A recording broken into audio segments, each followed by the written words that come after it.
Hai, perkenalkan nama saya Elva Lucy dengan NIM 202447035. Saya mahasiswa dari Universitas Patimura Ambon, Fakultas Keguruan dan Ilmu Pendidikan, Prodi Pendidikan Akuntansi. Di sini saya akan membawa materi dengan topik perilaku biaya. Apa itu perilaku biaya? Perilaku biaya pada umumnya dapat diartikan sebagai hubungan antara total biaya dengan perubahan volume kegiatan. Berdasar perilakunya dalam hubungan dengan perubahan volume kegiatan, biaya dapat dibagi menjadi tiga. Yang pertama ada biaya tetap, yang kedua ada biaya variabel, dan yang ketiga ada biaya semi variabel. Apa itu biaya tetap? Biaya tetap adalah biaya yang jumlah totalnya tetap dalam kisar perubahan volume kegiatan tertentu. Biaya tetap persatuan berubah dengan adanya perubahan volume kegiatan. Biaya tetap atau biaya kapasitas merupakan biaya untuk mempertahankan kemampuan beroperasi sebuah perusahaan pada tingkat kapasitas tertentu. Besar biaya tetap dipengaruhi oleh kondisi perusahaan jangka panjang, teknologi, dan metode serta strategi manajemen. Setelah kita tahu apa itu biaya tetap, kita juga harus tahu apa itu biaya variabel. Biaya variabel adalah biaya yang jumlah totalnya berubah sebanding dengan perubahan volume kegiatan. Biaya variabel per unit konstan atau tetap dengan adanya perubahan volume kegiatan. Biaya bahan baku merupakan contoh biaya variabel yang berubah sebanding dengan perubahan volume produksi. Untuk biaya yang ketiga itu ada biaya semi variabel. Biaya semi variabel adalah biaya yang memiliki unsur tetap dan variabel di dalamnya. Unsur biaya yang tetap merupakan jumlah biaya minimum untuk menyediakan jasa, sedangkan unsur variabel merupakan bagian dari biaya semi variabel yang dipengaruhi oleh perubahan volume kegiatan. Nah, sekarang saya akan membahas tentang penentuan pola perilaku biaya. Ada tiga faktor yang harus diperhitungkan dalam menetapkan pola perilaku suatu biaya. Yang pertama, harus dipilih biaya yang akan diselidiki pola perilakunya. Biaya ini merupakan variabel tidak bebas dan biasanya dinyatakan dengan simbol Y. Yang kedua, harus dipilih variabel tidak bebas, yaitu sesuatu yang menyebabkan biaya tersebut berfluktuasi. Dengan demikian, variabel tidak bebas seperti biaya reparasi dan pemeliharaan dapat dinyatakan dalam suatu fungsi dari variabel bebas, seperti jam mesin. Secara matematis, fungsi tersebut dinyatakan Y sama dengan Fx.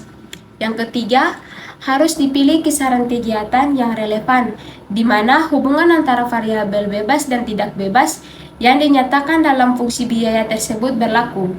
Ada tiga asumsi yang mendasari penggambaran hubungan linear antara total biaya dengan variabel bebas. Yang pertama, hubungan teknologi antara masukan dan keluaran harus linear. Sebagai contoh, setiap satuan produk selesai harus memerlukan jumlah bahan baku yang sama. Yang kedua, masukan yang dibeli harus sama dengan masukan yang digunakan. Sebagai contoh, setiap karyawan dimanfaatkan secara penuh. Yang ketiga, harga pokok masukan yang harus dibeli mempunyai fungsi linear dengan kuantitas yang dibeli.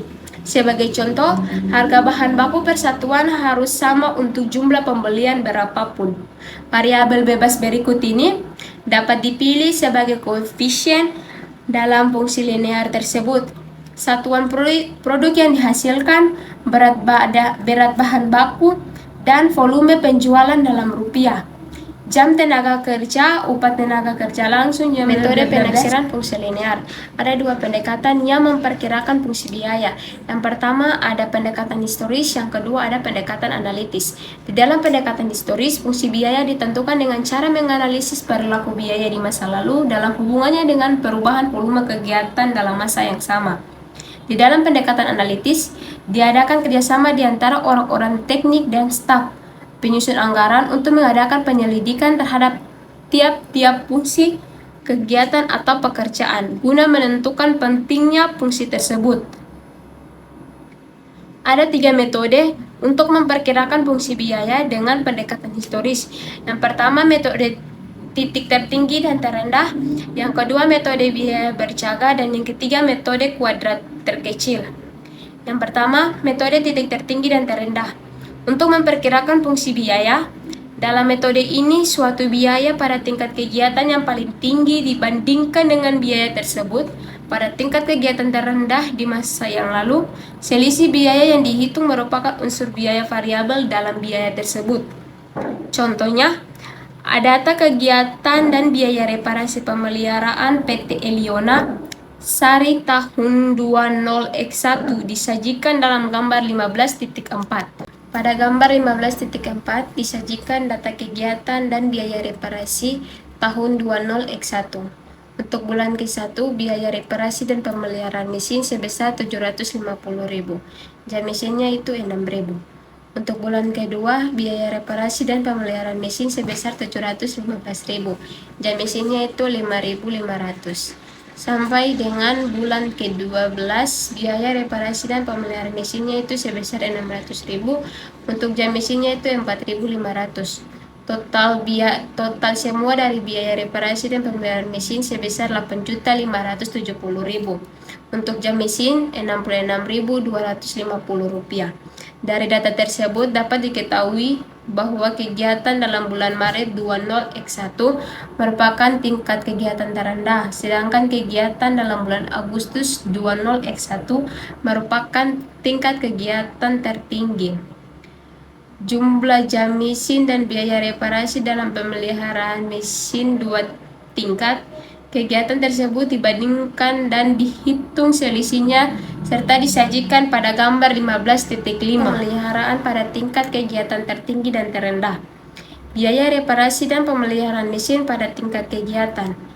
Jumlah jam mesin yang tertinggi itu 8.000, yang terendah 4.000, selisihnya itu 4.000. Untuk biaya reparasi dan pemeliharaan tertinggi itu ada 1 juta, yang terendah 600.000 dan selisihnya itu 400.000. Unsur biaya variabel dalam biaya reparasi dan pemeliharaan dihitung sebagai berikut. Biaya variabel 400.000 dibagi dengan 4.000 sama dengan 100.000 per jam mesin.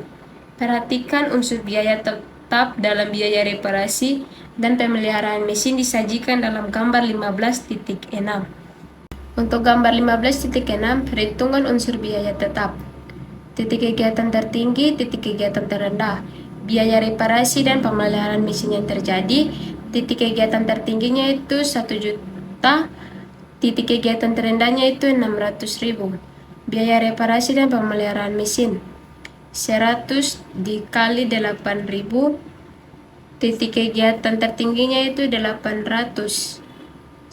Untuk yang kedua 100 kali 4.000, titik kegiatan terendahnya itu 400. Biaya reparasi dan pemeliharaan tetap. Untuk jumlah titik kegiatan tertinggi itu ada 200.000, di mana 1 juta dikurangi 800. Untuk titik kegiatan terendah itu ada 200, di mana 600.000 dikurangi 400.000. Jadi biaya reparasi dan pemeliharaan mesin terdiri dari biaya variabel 100.000 per jam mesin dan biaya tetap 200.000 per bulan. Jika fungsi biaya reparasi dan pemeliharaan tersebut dinyatakan secara matematis, maka akan berbentuk fungsi linear sebagai berikut. Y sama dengan 200.000 ditambah 100X. Simbol Y adalah biaya reparasi dan pemeliharaan, dan X adalah volume kegiatan yang dinyatakan dalam jam mesin. Dengan persamaan linear tersebut, dapat dilakukan estimasi biaya reparasi dan pemeliharaan untuk masa yang akan datang. Metode berikutnya adalah metode biaya berjaga. Metode ini mencoba menghitung berapa biaya yang harus tetap dikeluarkan andaikan perusahaan ditutup untuk sementara. Jadi produknya sama dengan 0. Biaya ini disebut biaya berjaga, dan biaya berjaga ini merupakan bagian yang tetap. Perbedaan antara biaya yang dikeluarkan selama produksi berjalan dengan berjaga merupakan biaya variabel. Untuk menggambarkan penerapan metode ini, misalnya digunakan data kegiatan dan biaya reparasi dan pemeliharaan dalam gambar 15.4. Misalnya pada reparasi dan pemeliharaan 8.000 jam mesin per bulan, biaya yang dikeluarkan sebesar 1 juta rupiah. Sedangkan menurut perhitungan, apabila perusahaan tidak berproduksi, biaya reparasi dan pemeliharaan yang tetap harus dikeluarkan sebesar 400 rupiah per bulan, di mana biaya yang dikeluarkan pada tingkat 8.000 jam mesin sebesar 1 juta rupiah, biaya tetap atau biaya berjaga sebesar 400.000. Selisihnya itu adalah 600.000 rupiah. Biaya variabel per jam sama dengan 600.000 dibagi 8.000 sama dengan 75.000 rupiah per jam mesin. Dengan demikian, fungsi biaya reparasi dan pemeliharaan tersebut dapat dinyatakan secara matematis secara berikut. Y sama dengan 400.000 ditambah 75x.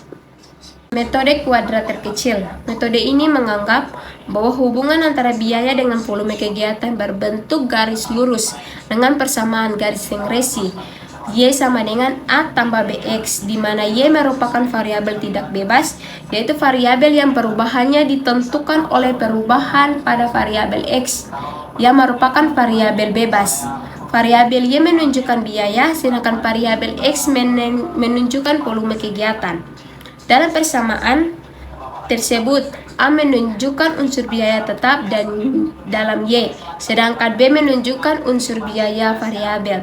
Rumus perhitungan A dan B tersebut adalah sebagai berikut. B sama dengan N sigma XY dikurangi sigma XY sigma Y dibagi N sigma X kuadrat dikurangi sigma X kuadrat. Untuk berikutnya itu A sama dengan sigma Y dikurangi B sigma X dibagi N. Contohnya itu dari contoh 1, biaya reparasi dan pemeliharaan mesin PT Liona Sari per bulan dalam tahun 20X1, tampak dalam gambar 15.7. Pengujian hubungan linear antara biaya dengan volume kegiatan. Analisis regresi dengan persamaan Y sama dengan A tambah BX mendasarkan pada anggapan bahwa Y mempunyai hubungan linear dengan X.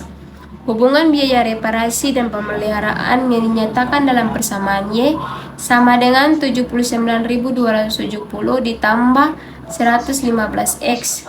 Berarti bahwa setiap perubahan jam mesin akan mengakibatkan perubahan biaya reparasi dan pemeliharaan sebesar 115.000 jika Y dan X tidak mempunyai hubungan linear, yang berarti B sama dengan 0. Maka penggunaan persamaan garis Y sama dengan 79.270 rupiah ditambah 115X. Untuk menaksir biaya reparasi dan pemeliharaan akan menghasilkan taksiran yang keliru. Oleh karena itu, sebelum persamaan garis regresi tersebut dipakai untuk menaksir biaya, perlu dilakukan pengujian terhadap ada tidaknya hubungan linear antara X jam mesin dan Y biaya reparasi dan pemeliharaan tersebut. Demikian materi yang saya bawakan. Assalamualaikum warahmatullahi wabarakatuh. Shalom. Terima kasih.